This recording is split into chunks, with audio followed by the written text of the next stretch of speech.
Thou shalt not make the minister cry before. Wow, you guys, thank you so very much for being the voice of God in our hearts today. Thank you so, so much. Okay, so you're lucky you don't have to talk right now. That's all I can say. There was a professor who had his class coming in, and he said, guess what? We're going to have a pop quiz today. And so he put it was a test, and so he put the test out on all of their desks face down. And once they were all handed out, he said, okay, you can turn it over and begin to write. And they were like, no questions. There's just a black dot in the middle of the page. He said, what I want you to do is to describe what you see.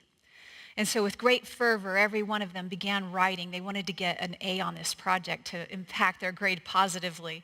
And so they just wrote and they wrote and wrote. When they were done, they handed in their test.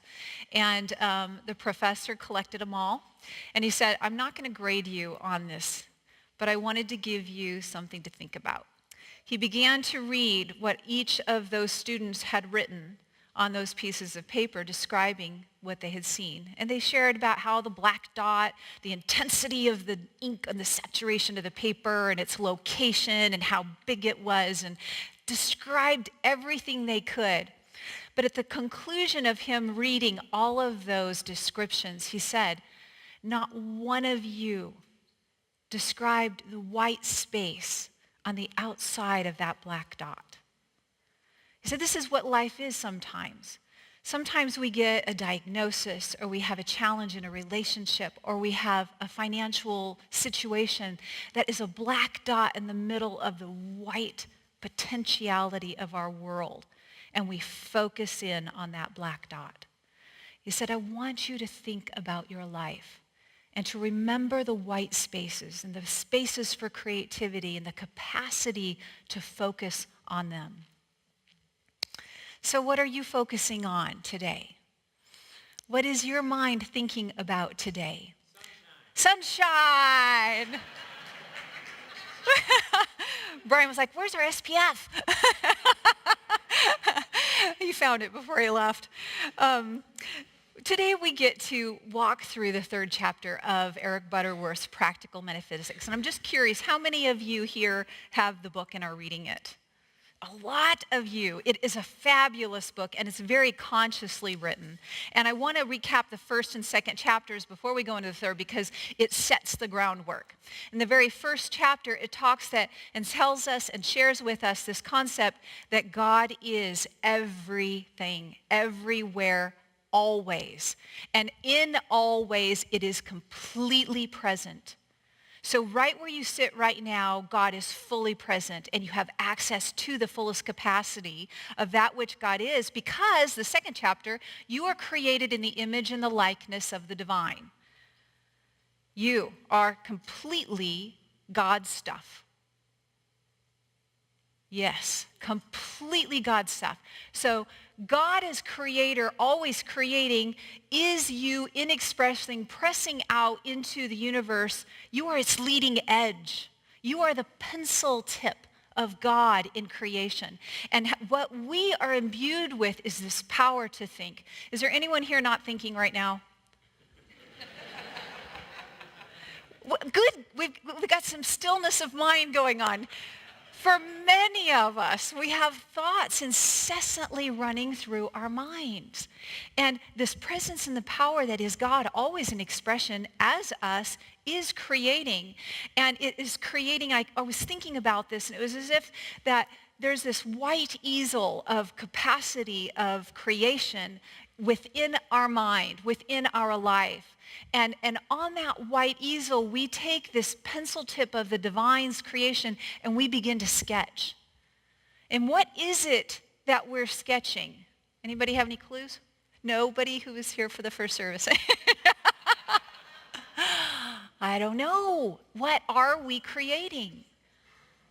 What are we sketching in the mind of our creative field? We are going to do this, whether we want to or not. It is our nature. Conscious thought is a choice. We can do it consciously or we can do it unconsciously. That is the only choice we have. We get to participate in it with an awareness of our minds. Our awareness is really important. It is God consciousness in this moment. When I listen to you, when you listen to me, we are investing our awareness, the most precious commodity that there is on the planet. We're investing it in this moment in time. And there is transcendence that can happen when we are present with each other at depths and degrees of complete awareness, complete openness. Let's go to Charles Fillmore's Revealing Word to talk about how this process of thinking takes place. The formulating process of mind is active, zealous, impulsive, but not always wise. Its nature is to think and think it will. The thinking faculty in you makes you a free agent because it is your creative center. In and through this one power, you establish your consciousness. You build your world. You build your world with this power of thought. You know, I was driving down the road the other day, and I saw this truck on the side of me, and it had one of those capacities to show an advertisement, and it could move, and it would show another advertisement. I thought, oh, that's cool. They're using every single space they can now to advertise. And as I looked at it, I realized that this truck wasn't a truck at all. There was no space for anything to haul on this side. It was about this wide. And it was merely a rolling advertisement on the road, so that truck's pure purpose for existence was to capture your attention and to have you focus your attention on the product or the service that it was driving around. Do you know how many millions of dollars are spent on Super Bowl advertisements to capture your attention and to focus your desire on purchasing what they want you to purchase or participate in? Our attention is our God consciousness. And we're either going to be asleep to it or we're going to be awakened and awake to it. And in our mind, we have the ability to take our attention and use it with intention. Let's go back to the revealing word for just a second. You can receive the ideas of Christ and the realm of truth. Or you can turn to the illusionary world. Okay, try a different word. We have the power of mind, and hopefully mine will work, with the intention to take the divine mind of God to speak through this mouth, that we can choose the truth or we can choose illusion. We can choose from the illusion of this life. And that causes us to forever unravel tangled ends and chasing shadows. Thus we see clearly that this faculty is the rock, the foundation upon which our consciousness, our very consciousness is built. Do you remember Dr. David Hawkins has a map of consciousness, and that there are varying levels of our ability to participate in life, and that really pretty much the lower levels of consciousness are dominated by fear, and the upper levels of consciousness are dominated by love. By love. So I wanted to use an analogy to help us really get this concept of mind and how it works and how we create with it. And I thought aviation would be a really good illustration for us to work with. That's a flight deck of a small aircraft. Any pilots in here? Yeah? No? Yeah, a couple. Good deal. I actually have my own logbook, and I have a few hours in it. And aviation's been a part of my life, and it's kind of, I was a flight attendant for 3 months in Dusseldorf, Germany. Aufgang, your lighting, it's a little unique thing about me, but it was actually the fruition of a childhood dream because I wanted to be a flight attendant my whole life. And I actually worked for an aviation ground handling company doing cost analyst and marketing contracts work, but they wanted someone to cross-train as a flight attendant, so I said, yeah, here I am. My former husband was a pilot. He flies for American Airlines, and now my son is stepping into that realm as well. He had his first check ride yesterday. It's exciting, isn't it? See these guys grow. That flight deck has instruments in front of it. And this is what Eric Butterworth calls this horizontal level of thinking, just like that horizontal level of the cross, is this humanistic realm that eludes, the word I can't say right now. It's that realm of existence that provides to us information.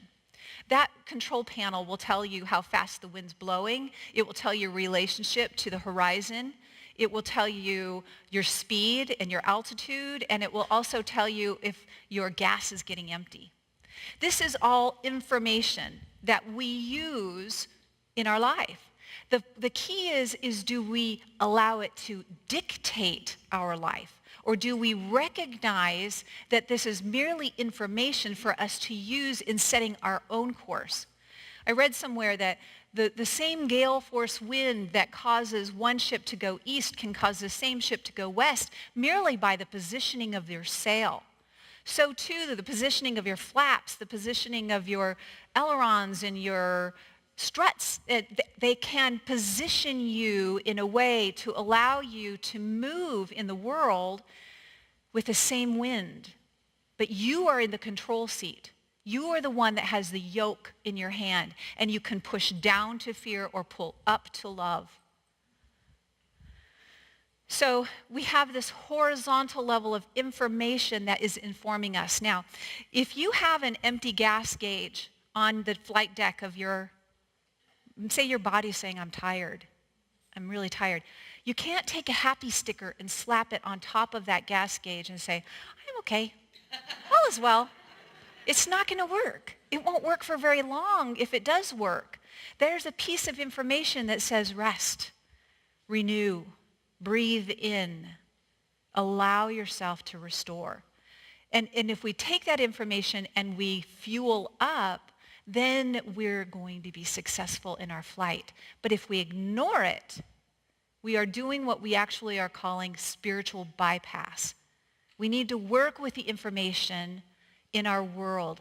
Just don't let it dictate our ability to think clearly in the situation, to take action proactively and in a way oriented toward love, not fear.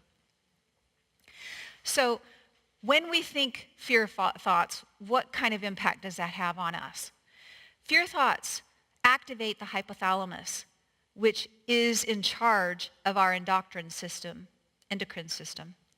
It controls our hormones, and the thyroid overproduces thyroid hormones, making us feel shaky, can produce insomnia, could create fatigue. Our adrenal glands produce cortisol, and it decreases our immune system. Do you see how this kind of denigrates our ability to be soaring in life? Fear thoughts. So when we think love thoughts, what does that do in our body? Love thoughts create dopamine, and that makes one feel elated and energetic. Oxytocin levels are raised, and they promote the feeling of connection, and the thyroid produces hormones at a level that gives us energy and not fatigue. So A Course in Miracles talks to us about love and fear-based thoughts. It says from chapter 7, fear and love make or create, depending on whether the ego or the Holy Spirit begets or inspires them. When we lose the awareness of love as our being and slip into fear, our being induces its feelings of unreality and results in utter confusion. Your thinking has done this because it's powerful. But your thinking can also save you from this because its power is not of your making. It's that first chapter, presence and power of God. Your ability to direct your thinking as you choose is part of its power. There's a whole department of psychology today, that's positive psychology, that's studying what's actually going right with humanity. And there's a couple of researchers, Christopher Peterson and Martin Selgum, They are authors of Character, Strengths, and Virtues. This book was published in 2004. And it's attempts to present and measure in humanistic ideals the virtues in an empirical and in a rigorous way of what works, what creates a sense of well-being in our world. And this was actually established in 40 different countries. So it's pretty profoundly embraced by most of our planet. In this book, it came up with 6 different virtues and 26 different measurable characteristic strengths. Take this test with me, if you will, and see where are you at on these different characteristics of virtues and strengths. How much do you participate in these? In wisdom and knowledge, which is encompassing creativity, curiosity, open-mindedness, love of learning, perspective and innovation, incoming new information to fly your mind with. Courage, bravery, persistence, integrity, vitality, zest. Do you have energy and strength and passion for what you're doing? Humanity, can you connect with one another with love and kindness and social intelligence? Is there a sense of justice in your life with citizenship and fairness and leadership? Is there a temperance of forgiveness, mercy, humility, prudence, and self-control? Is there an ability to transcend through appreciation of beauty? I was moved to tears at the beauty of the singing that you brought to us today, transcending this moment in time, the beauty of this community, transcending through excellence, gratitude, hope, humor, and spirituality. Martin Seguin was so convinced that the power of optimism performs more powerfully in community of work that he persuaded MetLife to put together a 20-minute survey to find out if people were optimistic or pessimistic. And he said, only hire those people who are optimistic. They agreed. So they gave it to 15,000 people, hired only those people who were optimistic. And 1 year later, they were outperforming all of their other hires by 20%. And in the second year, they were outperforming all of the other hires by 50%. You see, in the flight deck of our minds, we can go to the problem. We can see failure. We can see that blinking light, failure. And if we just say that's the way it is, I'm not going to fly, we won't succeed. But if we can look at that blinking light and say, there is a higher mind, a divine intelligence, a wisdom, a knowledge that knows how to overcome this, I will tap into it. And when we tap into that, we would begin to think in new ways. A new thought comes into our heart and our mind. And then we become empowered to do things in a whole new way at a higher level of awareness and consciousness that allows us to overcome that.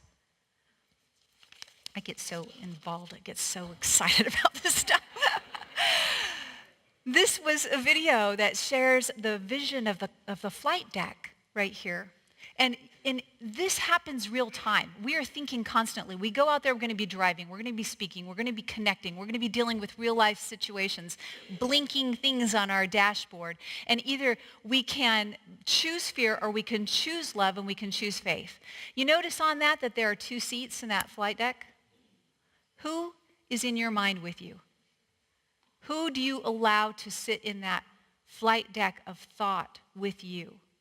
And does it raise your level of experience and expression, or does it diminish it? Albert Einstein, one of the greatest thinkers of our time, shared with us that the world as we have created it is a process of our thinking.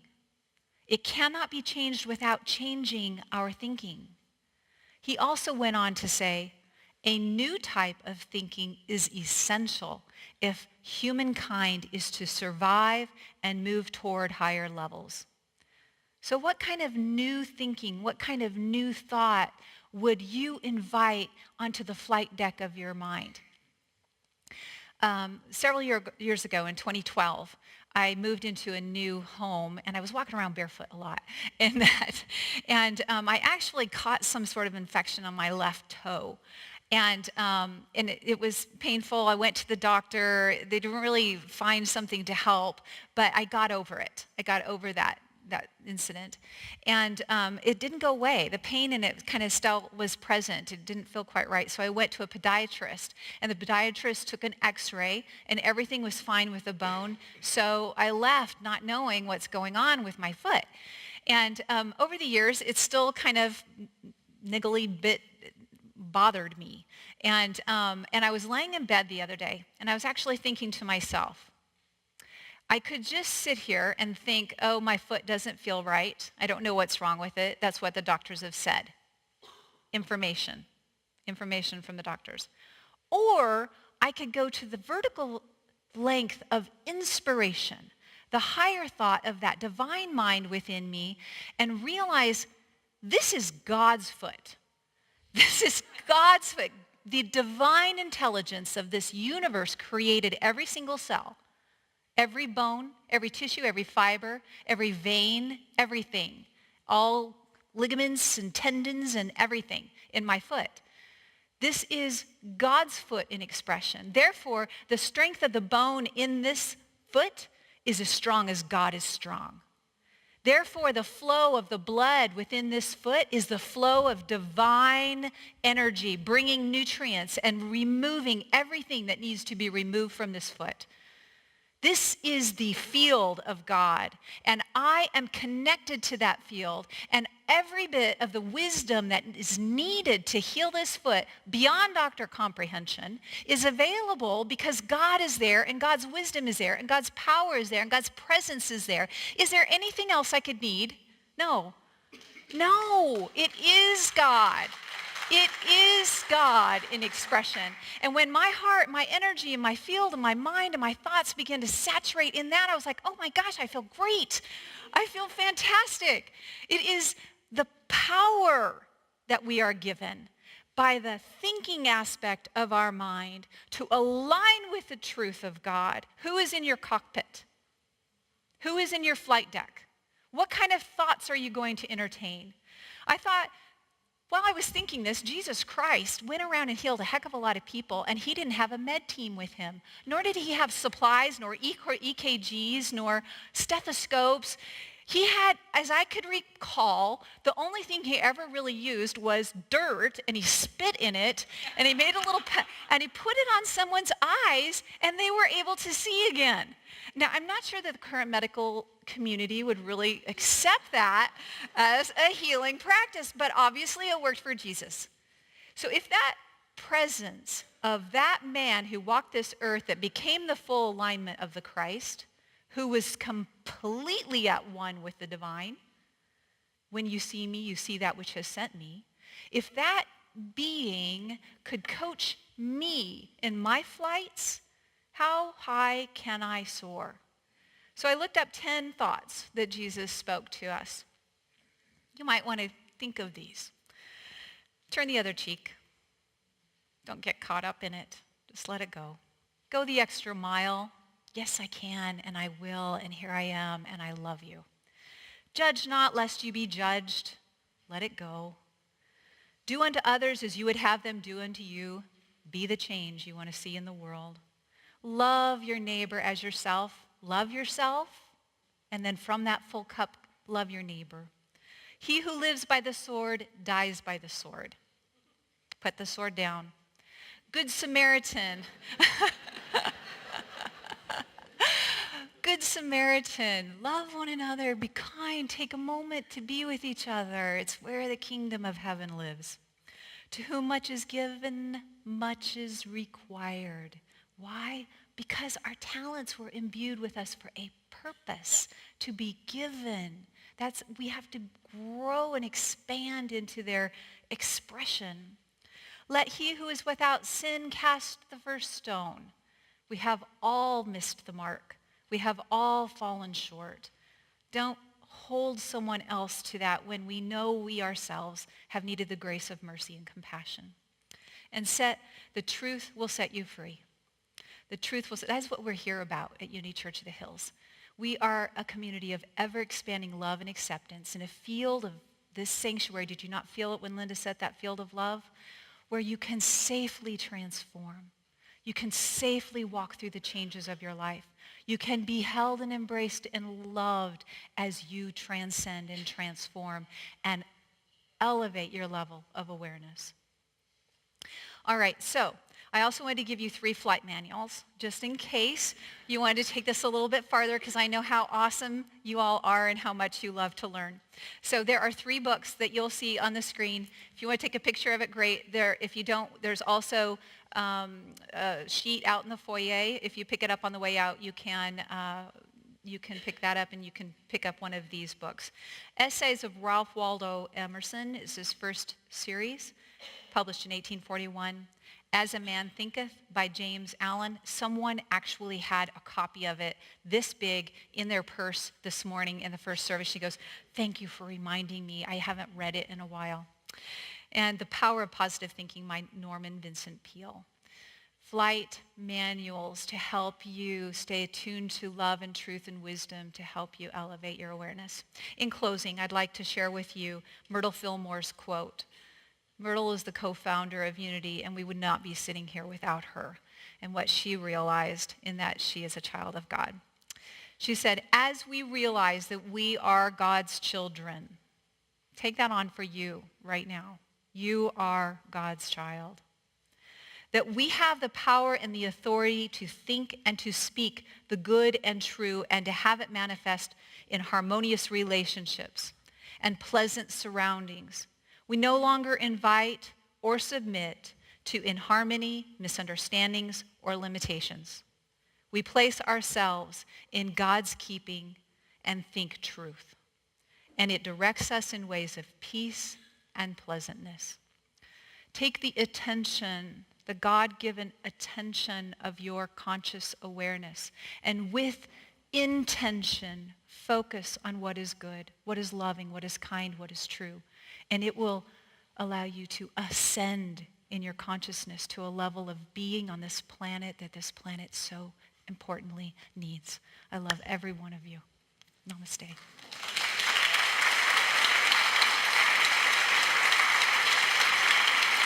Thank you for joining us today. If you like the message, we invite you to like it or share it.